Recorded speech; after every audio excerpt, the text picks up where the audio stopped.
de Dieu. Il y a deux phases.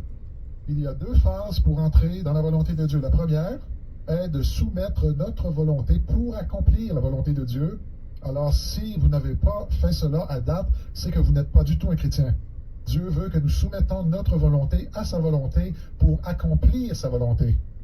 Il ajoute, ce n'est pas la manière d'agir de Dieu de vous faire bouger comme une machine. Et la deuxième phase est de reconnaître que vous êtes fils de Dieu et serviteur des hommes.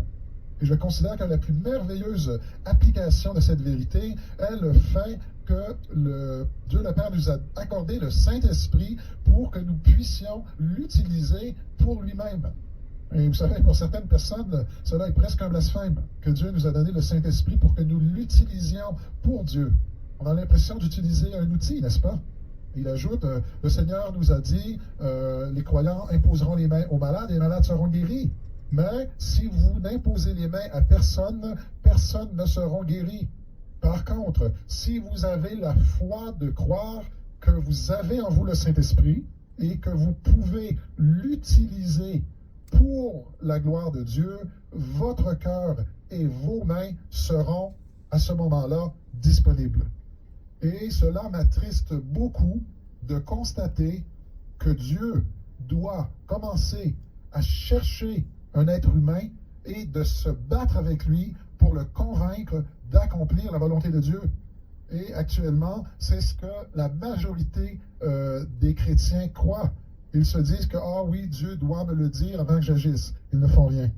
Alors, ils exigent que Dieu leur donne toutes sortes de confirmations. Et alors, si Dieu me le confirme, là, je vais le faire. En d'autres termes, Dieu doit m'obliger à le faire.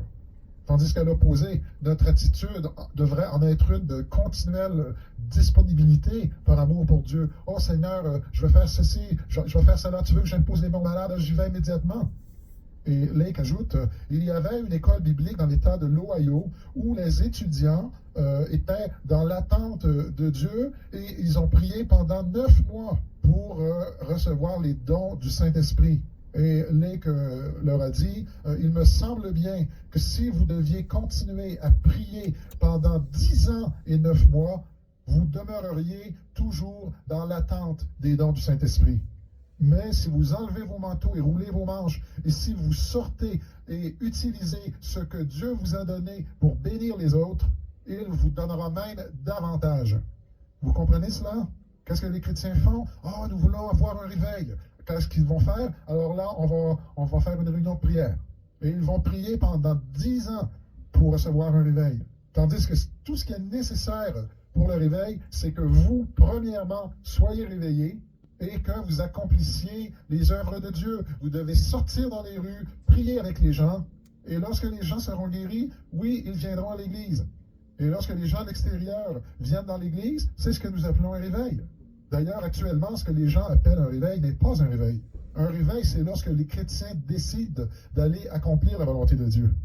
Mais nous sommes toujours là à attendre que le réveil vienne chez nous comme un gros nuage. Et nous attendons que Dieu agisse et Dieu se tourne vers nous et il nous dit, ce n'est pas ma faute. Vous devez passer à l'action et lorsque vous serez actif, les gens viendront dans votre église. N'est-ce pas? Si les gens d'affaires appliquaient les mêmes principes que l'Église applique, alors ils ne feraient aucun effort pour rejoindre les gens, ni de publicité, ni de porte-à-porte, de manière à distribuer leurs produits. D'ailleurs, ce type d'entreprises font faillite parce qu'ils n'ont aucune manière de rejoindre leur marché.